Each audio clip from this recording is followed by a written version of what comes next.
Bienvenida, bienvenida a nuestra aula virtual de la Universidad Wiener. Continuamos con la ejecución del convenio suscrito con la Universidad de Valencia, en concreto con la Escuela de Derecho, que nos está permitiendo acceder a tan magníficas ponencias de actualidad y de sumo interés que van además marcando una futura línea de investigación para docentes y alumnos. Elena Martínez, quien nos acompaña hoy para hablarnos sobre un tema totalmente moderno, que es la Agenda 2030 de Naciones Unidas y su influencia en el nuevo modelo de justicia. Nuevamente vamos a estar con un tema disruptivo y bastante novedoso para la comunidad peruana. La profesora Martínez se desempeña en el Departamento de Derecho Administrativo y Procesal de la Universidad de Valencia.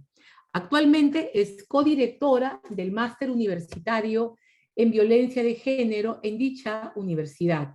Además, es directora del Centro de Estudios Multidisciplinarios en Violencia de Género. Tiene a su cargo un equipo multidisciplinario donde profundiza en el estudio de este fenómeno violento desde la perspectiva de su prevención y la punición. Tiene una larga historia de vida y tiene muchísimos grados académicos.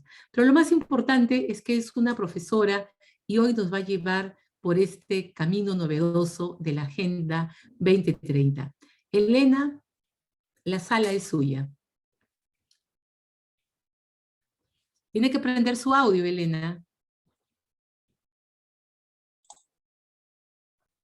Muchísimas gracias, decana, y muchísimas gracias a la Universidad Norbert Viena por darme esta oportunidad de abrir esta ventana para un tema tan novedoso bueno, está siendo una línea de investigación que estamos en este momento un equipo muy grande abriendo y que es bastante disruptivo. Y en ese sentido yo al auditorio, tanto de estudiantado como de profesorado, que me imagino que habrá alguien, hablé con Braulio y le pedí que estuviese porque quería hacer una propuesta de colaboración también al profesorado. Bueno, pues voy a hacerles una propuesta de tema que es, como decía usted, disruptiva porque requiere de alguna manera tener la cabeza muy abierta para entender el hilo conductor de lo que nos pide la Agenda de Naciones Unidas, la Agenda 2030, para cambiar el mundo, ¿vale? Para cambiar el mundo y hacerlo sostenible, también en justicia y desde la justicia y a través de la justicia, pero no solo a las universidades, sino a cualquier tipo de profesional, de manera que vosotros y vosotras, estudiantado que ahora estáis, en breve acabaréis y seréis unas personas, seréis jueces, otras seréis abogados, otras estaréis en empresas. La Agenda de Naciones Unidas es una agenda común para todas las personas, porque se parte de la idea que desde tu puesto de trabajo puedes transformar de alguna manera, virar el barco para que vaya en otra dirección. ¿Vale? Antes de empezar, una pregunta. El tiempo, como se ha modificado mi intervención, ¿cuánto tiempo tengo? ¿Siguen siendo esos 30 minutos para acoplarme? Continúe con calma, Elena. Vale, Continúe con calma. estupendo. Bueno, pues vamos allí. Como decía, necesito durante este rato que estemos juntas que nos pongamos, para hablar de justicia y para hablar de función jurisdiccional al final, pero que nos pongamos unas gafas diferentes a las que tenemos siempre. Unas gafas que son, unas veces pueden ser verdes y otras gafas van a ser violetas. Es decir, vamos a usar los conceptos que utilizamos siempre en el derecho procesal y en la justicia, pero con unos paraqués diferentes y con una percepción diferente de lo que podemos hacer a través de la justicia, ¿vale?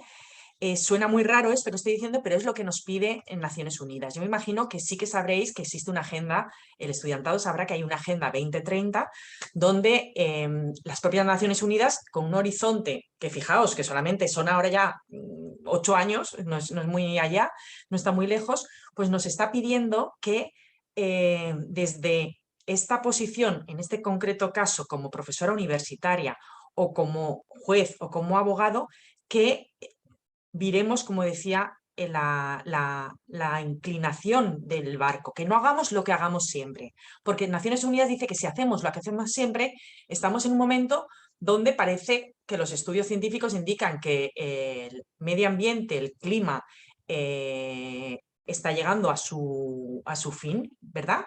Y parece que el sistema social y económico en el que vivimos agota a las personas.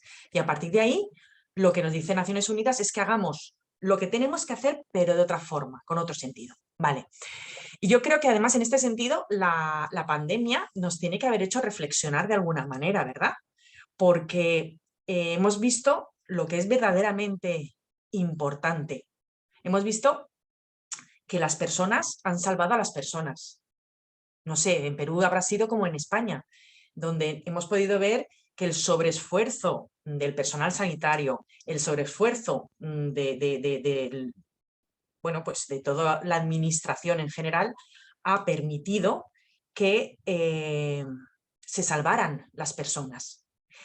La forma en la que el dinero del Estado ha sido reinvertido hacia las vacunas y hacia los medios necesarios para poder salvar personas ha sido realmente un enfoque también que hemos visto que tal vez estábamos desenfocados pensando en lo que era importante, y también en la vida personal. Me imagino que todos habréis reflexionado sobre lo que ha ocurrido, ¿no? Y que a veces estamos poniendo la fuerza en determinadas cosas que no son las cosas importantes, ¿no? Y yo creo que si algo nos ha traído la pandemia es hacernos ver que somos ecodependientes. De hecho, por un tiempo paramos y el clima respiró, eso es así, y somos interdependientes, es decir, nadie puede vivir aislado del resto, además en un mundo donde todo es global, y cualquier eco de una injusticia que se realiza en Perú tiene su eco y su repercusión en España, se acaba conociendo, y en España hay tantas injusticias como en Perú, y entonces se hace una especie de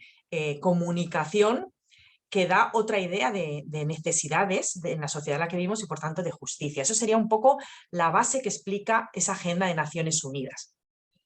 Entonces, ahí nos piden a las universidades que tengamos un rol muy importante. ¿Por qué? Porque lo mismo pasará por la universidad suya, la Norbert Jena. Nos encontramos con que la Universidad de Valencia, por ejemplo, somos 65.000 personas las que pasamos diariamente, cada día, por la Universidad de Valencia. Es una universidad muy grande.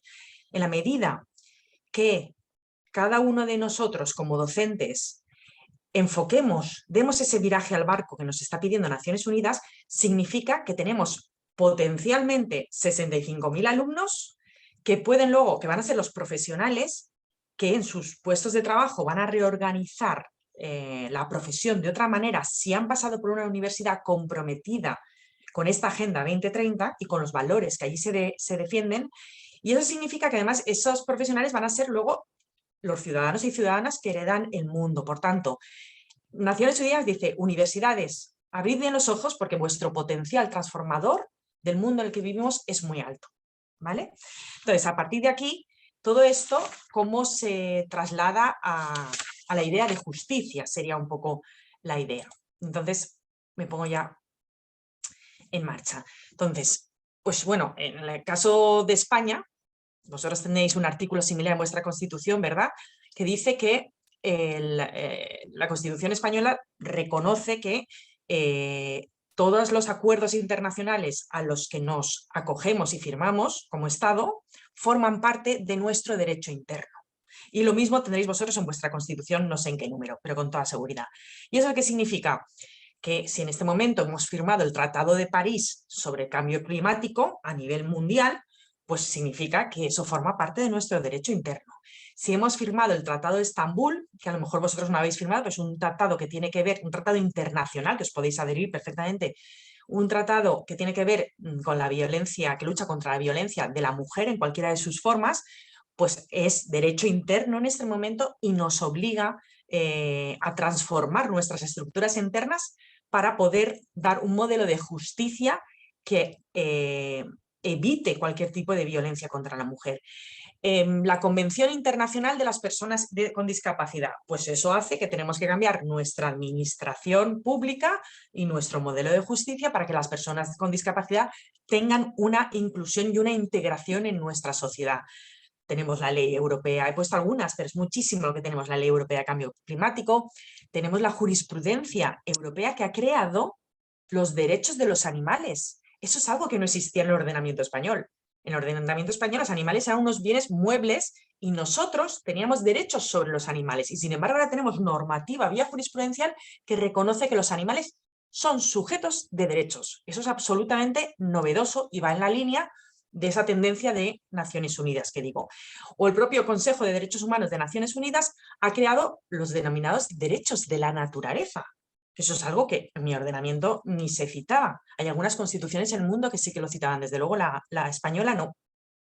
De manera que ya no es que la ciudadanía tenemos derecho sobre la naturaleza, sino que el sujeto activo de estos derechos, al que hay que proteger por parte de la Administración de Justicia, es la naturaleza. Esto cambia la legitimación, la capacidad, esto cambia toda la fisionomía de los procesos tal y como los entendíamos, porque hay nuevos sujetos, hay nuevos objetivos, hay nuevos valores a los que atender.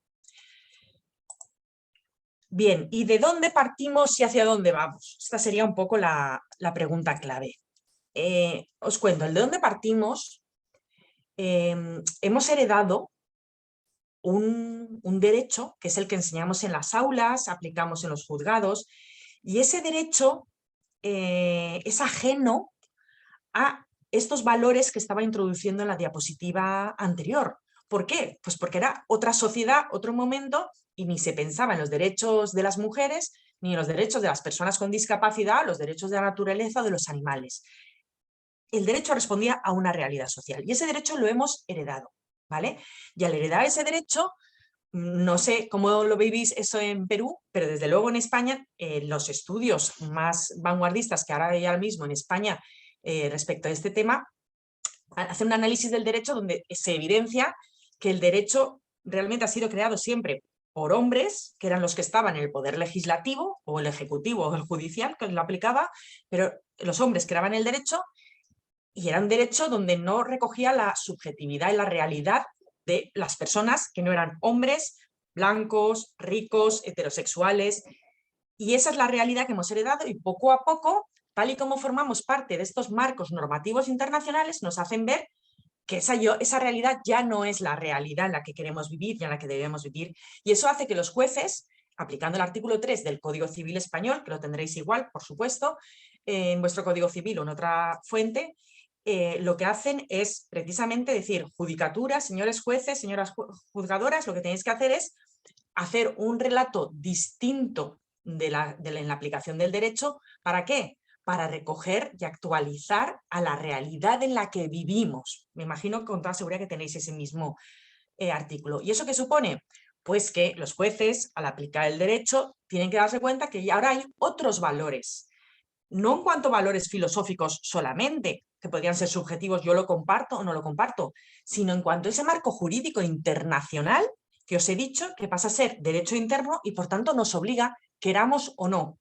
Y obliga a los jueces, pero también nos obliga en las aulas a regenerarnos de alguna manera, y a la hora de explicar el derecho procesal, pues tanto respecto de la casuística que voy a utilizar, tanto respecto de la interpretación de la norma, tengo que ser capaz de moldear en mi explicación y hacer ver que la norma dice A, pero detrás de A, vía interpretación de los acuerdos internacionales, tenemos que velar por la igualdad, por la diversidad y la inclusión, por la prohibición de la discriminación, por el medio ambiente y la ecología, la sostenibilidad de la vida, que eso incluye la conciliación, los cuidados, el género, el concepto de sostenibilidad económica, sostenibilidad medioambiental.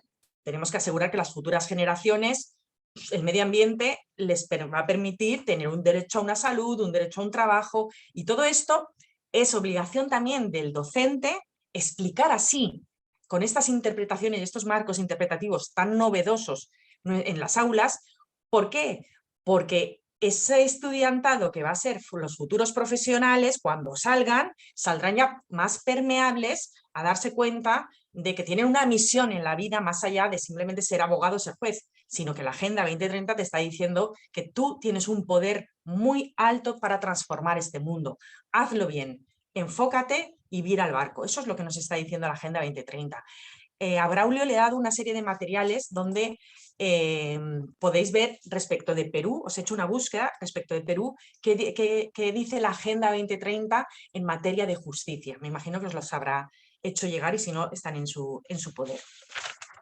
Vale, entonces, ¿todo esto cómo afecta a la justicia? Pues en primer lugar, ya os digo, esto es un estudio que está empezando a realizarse, pero claramente afecta a la fisonomía de la justicia. Ahora mismo, o sea, la incorporación de la mujer a pleno rendimiento en esta sociedad ha hecho que en nuestras aulas, en mis aulas en la Facultad de Derecho, el 70% son mujeres y cuando vamos a las opositoras a jueces que llegan a ser juez, nos encontramos que un 70% son mujeres. Es decir, todo esto está cambiando. El hecho de haber reconocido esos derechos a la mujer hace que se haya transformado la fisonomía de la justicia.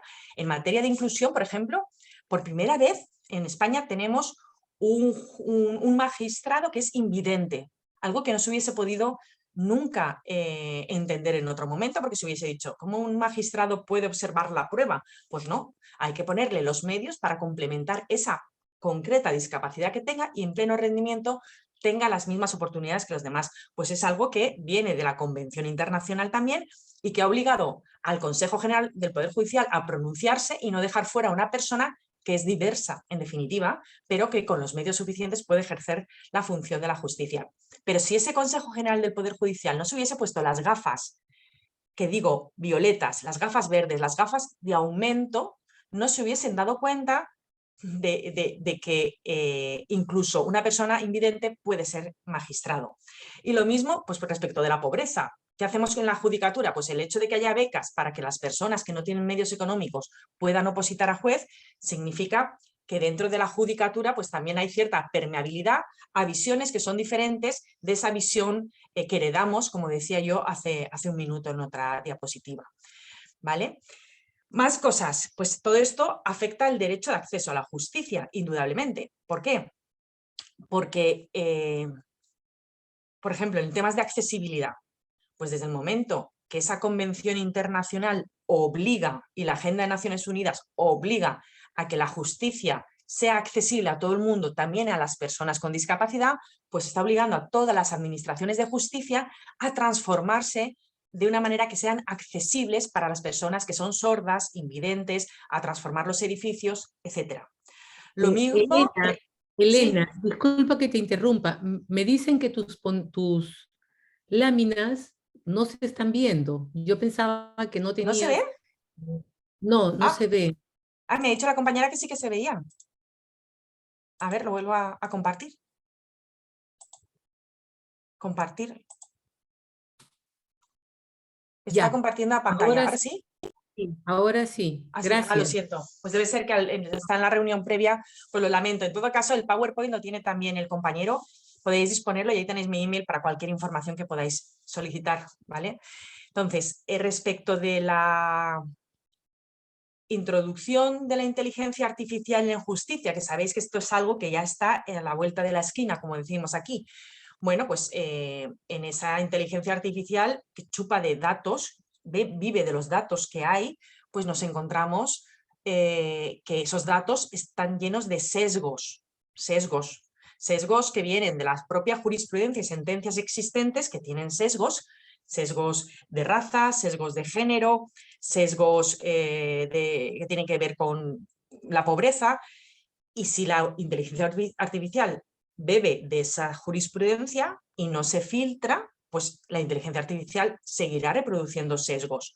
O lo mismo respecto de la función jurisdiccional, por ejemplo, pues la función jurisdiccional, todo esto que estoy explicando requiere que la forma de interpretar la prueba, ponernos esas gafas de aumento, porque la forma tradicional de interpretar la prueba se ha visto claramente, por ejemplo en España, que dejaba fuera a víctimas de violencia sexual.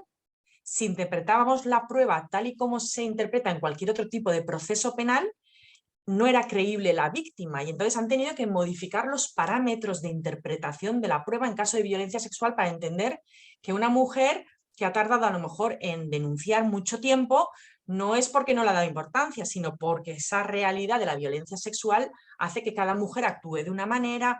Es decir, han metido perspectiva de género para acabar con estereotipos donde se supone que si no has denunciado en un momento dado es porque luego te estás inventando la denuncia. Eso se da en España, ¿vale? Y a través de la jurisprudencia que ha introducido, como luego contaré, el Tribunal Supremo, está haciendo esa acción positiva por reinterpretar el derecho procesal y la práctica probatoria, ¿vale? Esto va en la dirección de Naciones Unidas, que nos está diciendo, es decir, con los mismos elementos, rehaced vuestra función. Eso es lo que nos piden. Entonces, la enseñanza del derecho procesal también cambia. Claro, en las aulas tenemos que hacer un esfuerzo por explicar el derecho procesal con esta nueva perspectiva para que este estudiantado beba de estas nuevas influencias y cuando luego vaya a juicio, pues sepa que no tiene por qué aceptar determinada prueba o denegación de prueba o condena cuando estaba estereotipada, por ejemplo, ¿vale? Bueno, y en todo esto tiene la inteligencia artificial un papel muy importante, como vais a ver ahora. Voy a hablar un minutito de esas cosas, pero sí que quiero hablar de la inteligencia artificial. Vale, entonces, fijaos, estos son los documentos que os he buscado.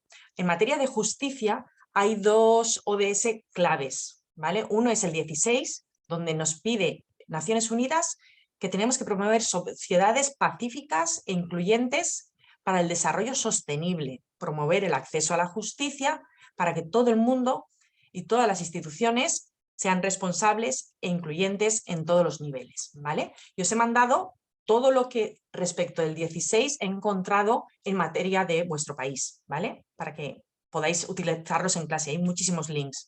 Y también ODS 10, lo mismo, nos pide Naciones Unidas que a través de justicia la finalidad es reducir las desigualdades en los países y entre países. Y dice, justicia, hacedlo como queráis, bueno, como queráis no, hacerlo conforme dice el ODS 16 y en vuestros ordenamientos como queráis, pero es hacia allí, hacia donde tenemos que ir.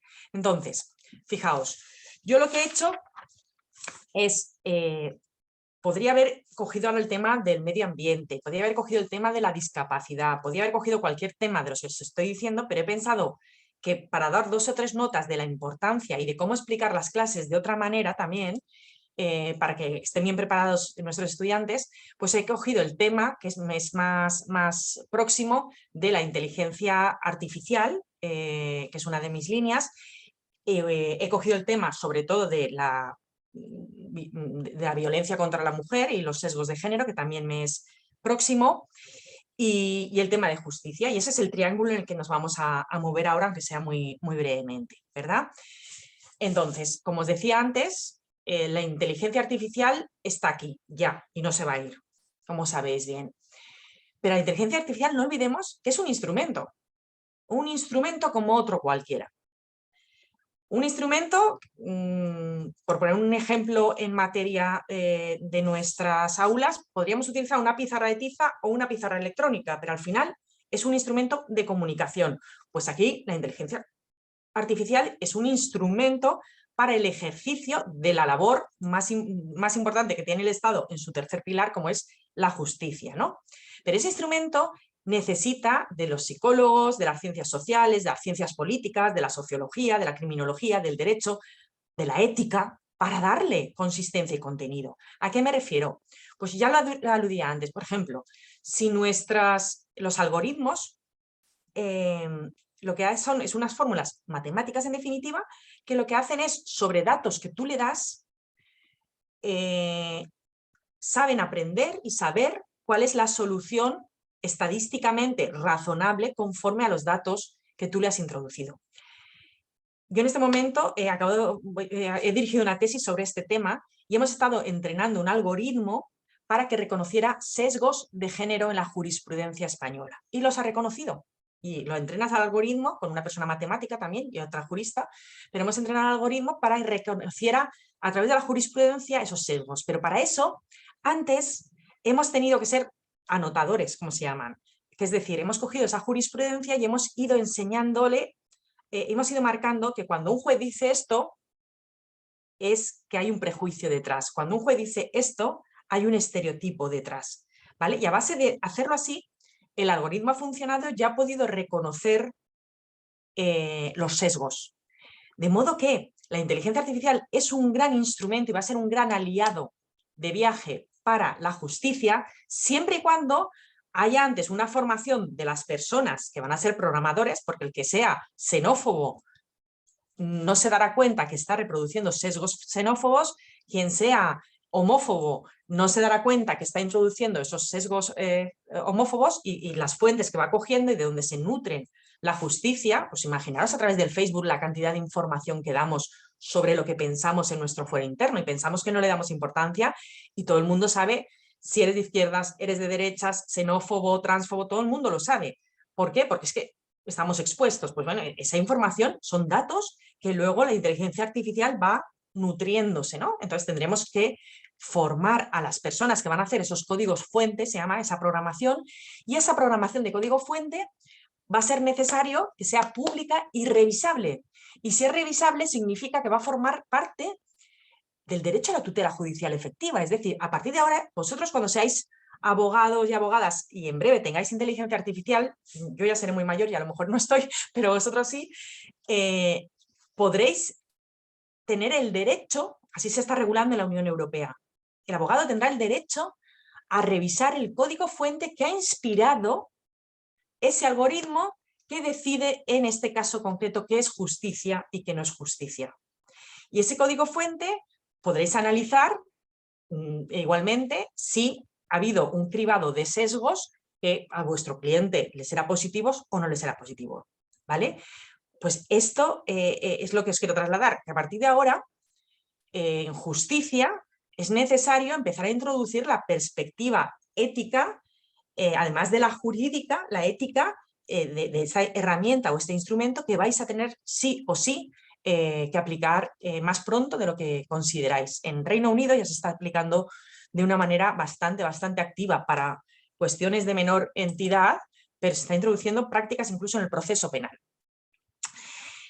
Bueno, en Europa tenemos ya bastante normativa, pero no nos atrevemos todavía, no está lo suficientemente madura esta normativa jurídica y ética van de la mano. O sea, la ética y la filosofía a partir de ahora va a tener mucho más valor del que pensamos, y es importante que sea así porque si nos relajamos, un sistema de garantías suficiente como el que tenemos ahora en nuestros países, nuestros descendientes, o sea, irán bajando el nivel de exigibilidad y al final valdrá como bueno una cosa que para nosotros nunca hubiese sido un proceso. Entonces es importante estar en estas cuestiones de derechos, garantías y ética.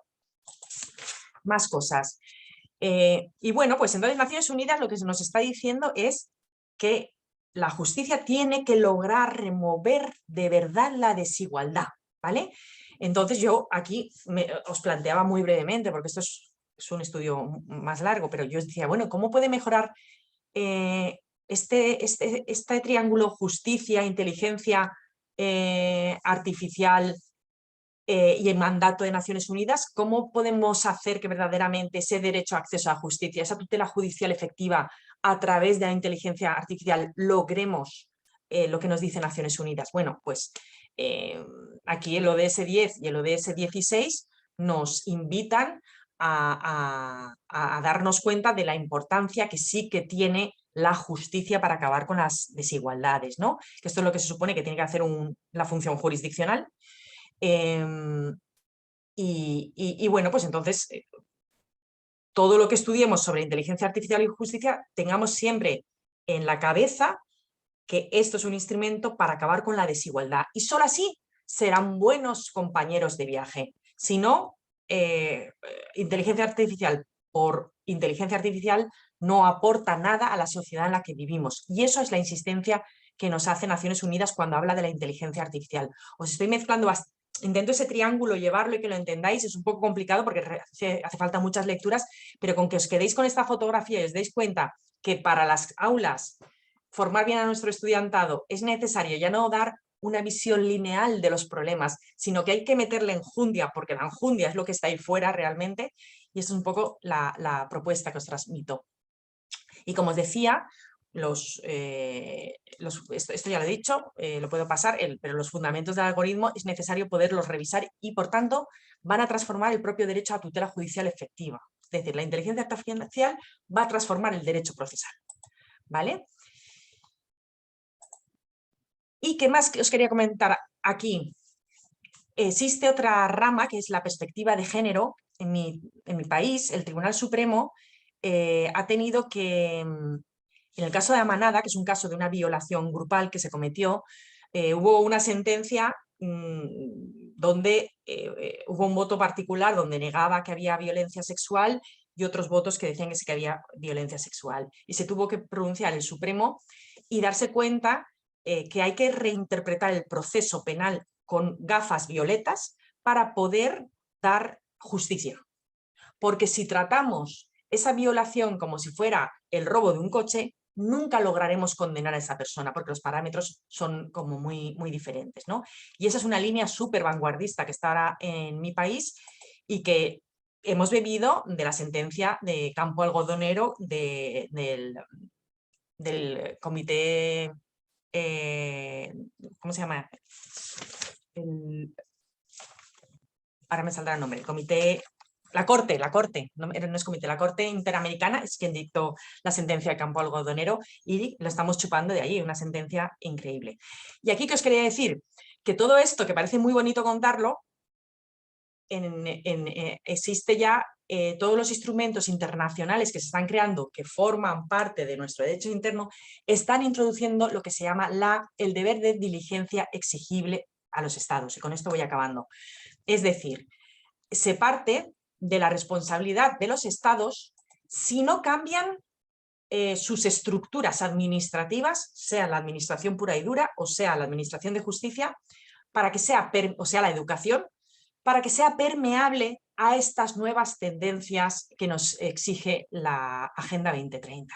Y, por ejemplo, en materia de mujer, el Convenio de Estambul, que es un convenio, un acuerdo internacional, un tratado internacional, que yo creo que Perú no se ha adherido, pero podría adherirse si quisiera perfectamente, pues allí ya se establece lo siguiente, es decir, la violencia contra la mujer tiene una doble dimensión, la sistémica y la individual.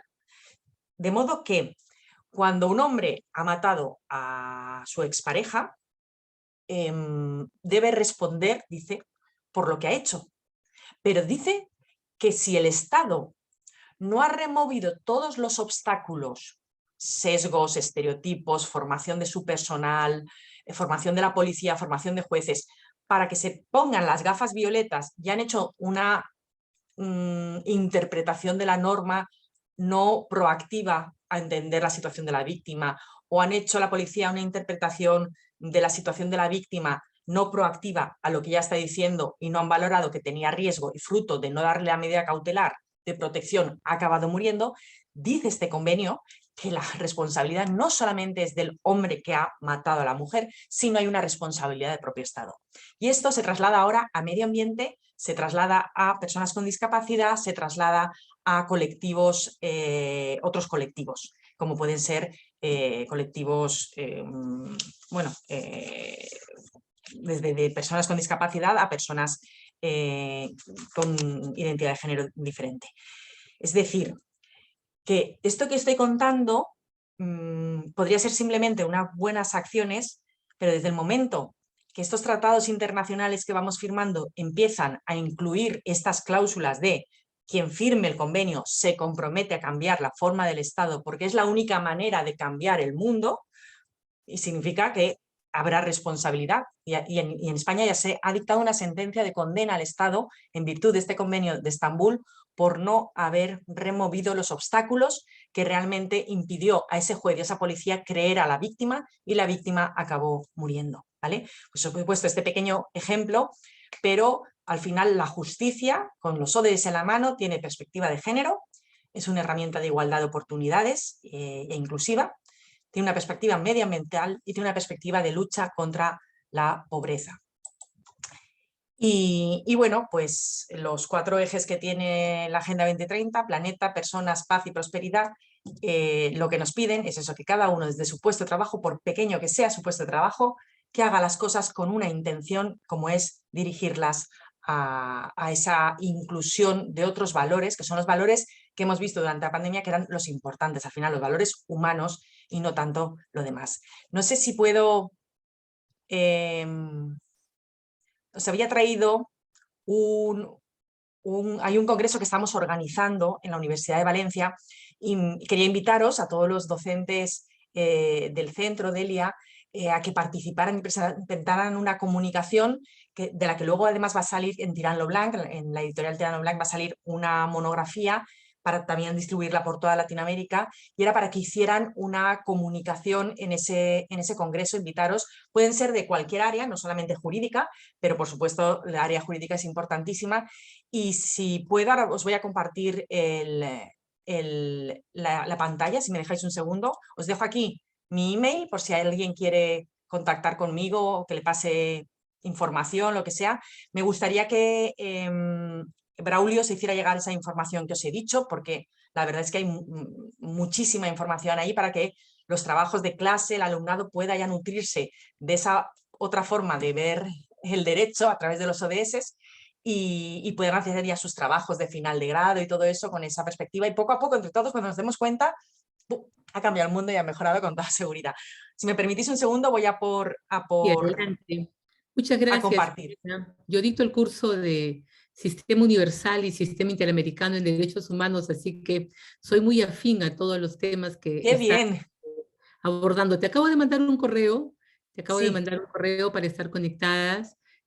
Muchísimas gracias, muy interesante porque las personas muchas veces continúan pensando que el derecho es esa logia, esa ciencia que se quedó no, congelada en la Edad Media, cuando el derecho efectivamente. acompaña toda actividad humana y la actividad humana hoy día está muy fuerte y necesita regulación, limitación, comprensión y sobre todo cambio de estándares. Y los estándares se han cambiado en esta parte del continente a través de lo que es el control de convencionalidad establecido por el sistema de OEA a través de la Corte Interamericana, donde va recordando a los estados que las obligaciones internacionales constituyen ley interna y que tienen que hacer realidad esa ley interna. Entonces, el principio de control de convencionalidad ha sido uno de los más importantes en América Latina en los últimos 20 años para realizar avances en lo que es fertilización in vitro, reconocimiento de derechos de pueblos indígenas, propiedad de pueblos originarios,